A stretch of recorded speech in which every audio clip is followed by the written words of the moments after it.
Yesu bakunzi ba Royal TV turamugije tongera tunabana ikaze nkuko bisanzwe turi muri Royal TV. Uno munsi twatuwe n'iteka n'Imana turungikiye umushitsi akomeye cyane, umushitsi adasanzwe. Rero ku mazina muri kumwe na Twizerimana Dani Simeo, kuri kamera ni Dani Dick Mateo.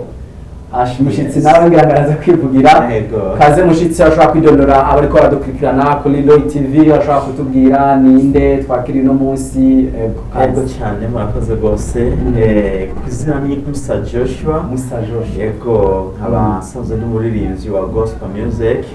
Yego murakoze cyane. Yes, avuze ni Musa Joshua, amazina y'abaprofete bahambaye, Musa, Moses, wa mukijana Isirayeli nyanja itukura bakubita inkoni mu kiyaga abantu bakambuka imwe gusa. Uravyumva Joshua azura abantu bamwe bati bi Joshua.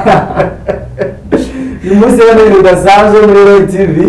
Aje twatira abantu badasanzwe vraiment muri akomeye cyane arimba gospel music.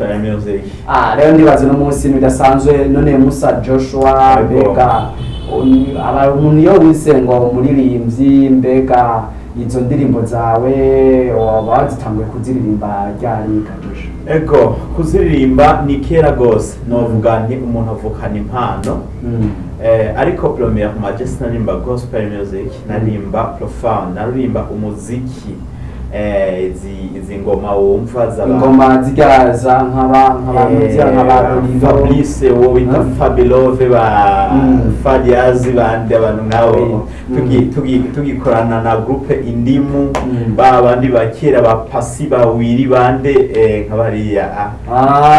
Urumva rero Joshua yahora aririmba indirimbo bakuze kuvuga cyane ngo zo mwisi zimwe nyene muri karaoke usanga ariko baradunda barakubita baraje muri karaoke Joshua cyane gose naraje muri karaoke rero ntibakunda inkumi cyangwa bararirimba gusa inkumi abantu bakaryoherwa baje iki n'iki bo n'umuntu ahubwo nasanze abantu baratandukanye je narabikunda nta bintu byabigeme kweri je nigeze nishiramo nabatinya gose bakobwa. Yes, merci beaucoup. Ni Musa Joshua. None Musa Joshua ikintu cyagiye gutuma uva muri ivyo izo ndirimbo wahora uririmba zo twovuga zo mwisi z'abastare z'abasani, ni ikihe kintu cyatumye wumva yuko uririmbira Imana?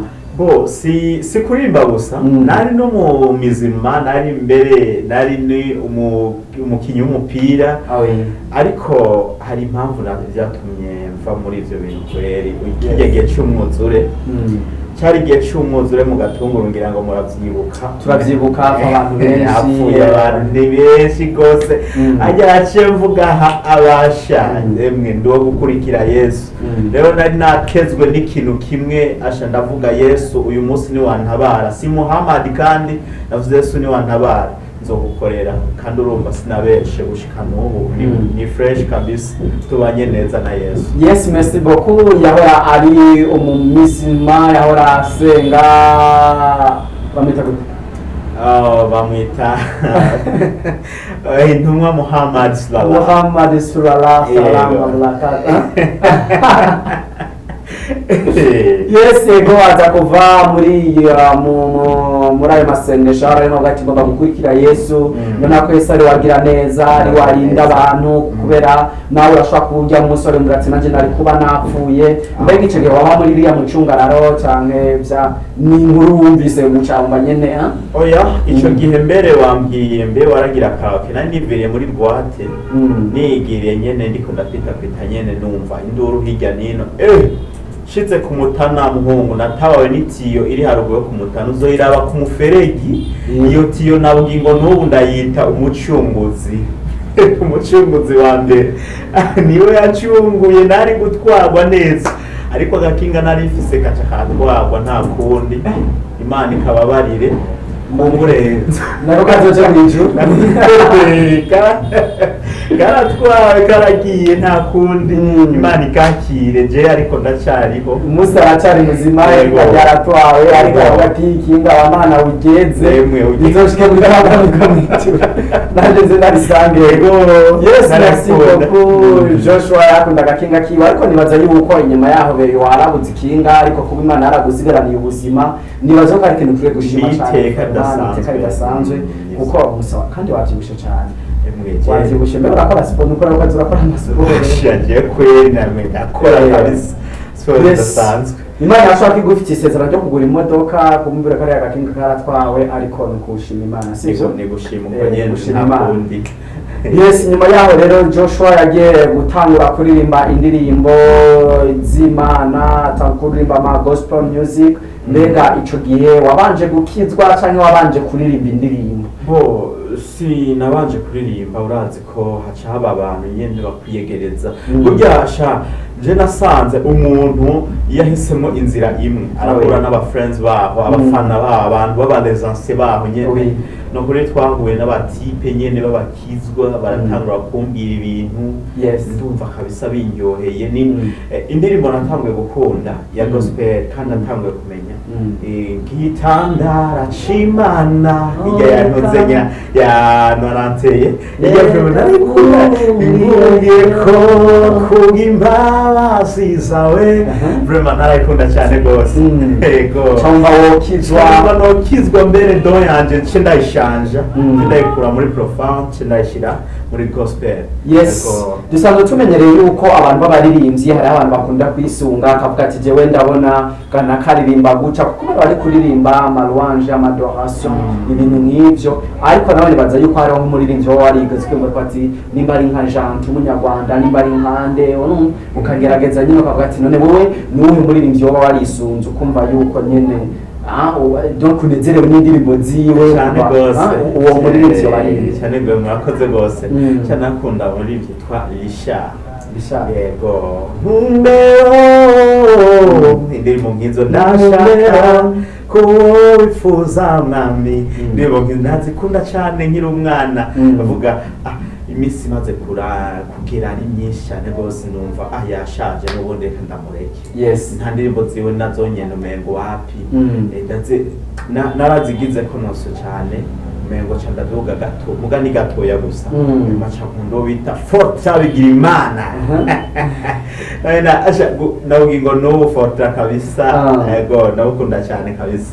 Yes, ngo nawe aramukunda cyane mbe Joshua ugeze kuri ino ntambwe urumva atanguye 2015 tanga kwemeza gukizwa amahuja mu byo kuririmba none kugeza uno munsi indirimbo zawe woba umaze gukora zoba zingana gute?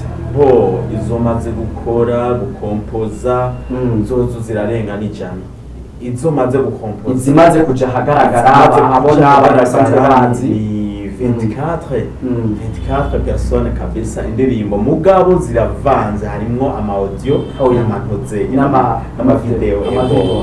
Yes, ngira ngo kibazo ariko ndise ubwabo bwo kihaba kikunaniye. Yes, ikaze ngomba kukubaza ngomba kumenya indirimbo ya mbere watanguye kuririmba. Yes, kibazo kigoye gose natanguye kuririmba ndashimye kubuntu bwawe bazoyibona iri mu bibuga bitandukanye gusa yego.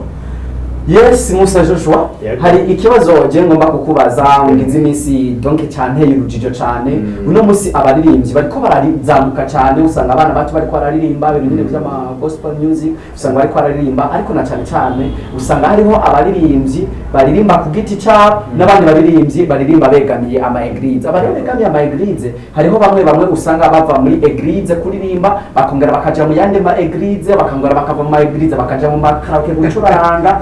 Aba baririmbyi rero je bundi nagiye ahantu nyene umuntu yari yanyemereye agafanta ngize guca mu bitane rero n'umuririmbyi nyene yigeze kumwegera turi muri eglise numva ndatangaye cyane none wowe ibi bintu ubivuga kwiki yoba ari satani yabateye ko ari gukunda amafaranga wowe uvyumvira kwiki nkawe nk'umuririmbyi?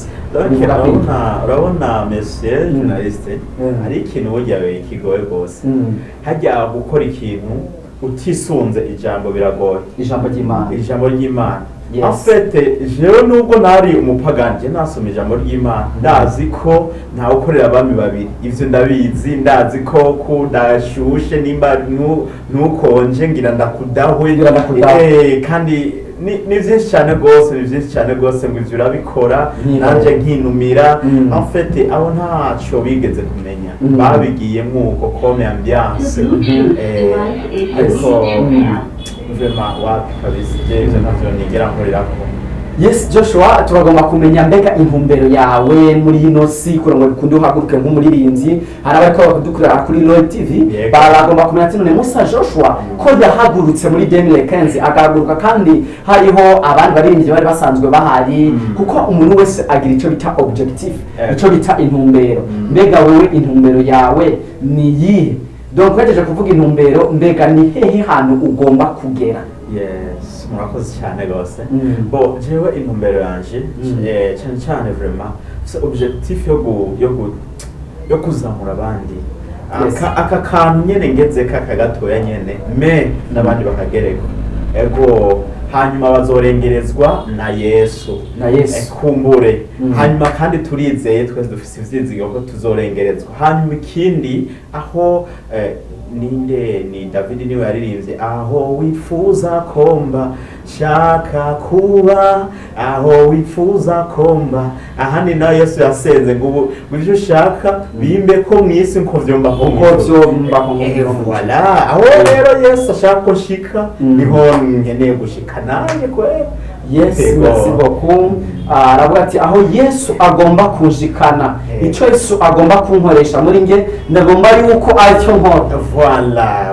Ariko hari ijambo ry'Imana rivuga ngo abashikanye benshi kugororoka bazakakaka nk'inyenyeri. Rero ndibaza none kuri cyo wowe ubivuga ko iki none wumva gute wowe none nta message nkayo ukunda gutanga mu ba cyane gose en fait ku muntu wese kuco yahawe birakwiriye ko azamura abagenzi biwe nkaje kera vraiment ari umukinyi w'umupira kenshi vraiment mu mateka yanje benshi baranzi ariko abakinyi b'umupira ubona aririmbye kabisa n'abasenzi warabigishije babwira ijambo ry'Imana babwira donc impano zo gusenga niki cyane gose. Yes, merci beaucoup. Ni Musa Joshua. Mbe Joshua nk'ubu no Musa arabariko aradukurikirana bavuga ati Joshua dusumugize imisi tumwumva indirimbo ziwe tukazumva ariko hari abantu batazi neza na neza bavuze ati ntene nk'indirimbo za Joshua no musanga hehe adresse mbega bimeze gute sinzi woshobora kugira bariko aradukurikirana. Yego merci cyane indirimbo zanje zikeneye no kurungira link cyangwa nkagwa konte ya YouTube ni amalink ni urashobora kwandika ndashimye Baimsa nta numwe Baimsa birandenga Baimsa ni nyinshi uko zikurikira ni nyinshi cyane sinozimara numva hose ni Musa yes kandi ariyo n'indirimbo shashinyene yo sinoneka kwivuga nico kazagomba kukubaza indirimbo iruka gusohora muri minsi emwe sino mbega gabashe ukwivuga izina cyangwa se donc ukwivuga yitwa la ndayibagiye vraiment ushobora donc na les frères donc nta kintu nta kimwe chozagihanga Imana voilà yitwa yaraneze ndagenda kikwibutsa ariko cyo mifata jewe narisane nayizira ngaho nyibanze kunanirwa bahamukina gusanifa no ashanda yanutse yes abana bamwe muyera abana b'Imana ntibakunda kunanirwa ko batsinda imisi yose emwe gose cyane. Okay, merci beaucoup. Yari Musa Joshua natwe turi kumwe muri studio ya Roy TV mugani bwa Roy TV urumva ariko ashaka kumusanga kuri YouTube ni urashaka kwandika yaranesheje by Musa yaratsinzwe by Musa yaraneshejwe by Musa just ni by Musa Joshua.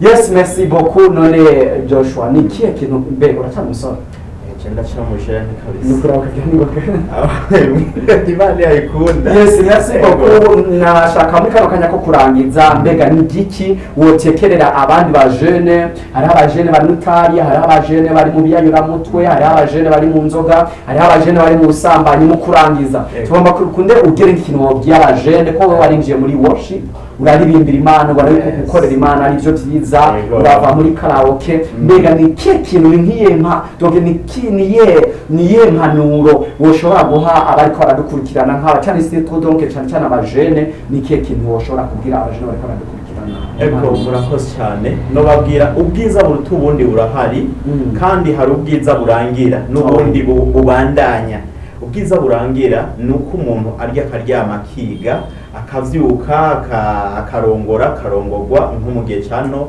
eko fendofe urafise igihe cyawe cihereza uzoja hehe ubizogenda gute ico nico kintu abajene benshi canke abantu benshi peut-être badashobora kugira gute kumedita batiyumvira ejo hanje hazaza ego ikintu kiriho rero vy'ukuri biyumvire ivy'ukuri Imana niyo ituma umuntu apfa kandi ituma umuntu abaho. Samuel wa mbere igice cya kabiri verse ni 6 Imana nituma umuntu apfa kandi ituma umuntu abaho rero kandi kuri umuntu kuzimu ikamuma nimumanura kuzimu kandi imukurayo voilà kandi ngo nikenesha igakenura yego ubandanije rero no kuri ntitworeka gukizwa kandi tuzi ko tuzopfa ubushikiro nibwo bubi kabisa ego kandi bukaba bwiza bivanye n'ukuntu wakoze ukiri mwisi.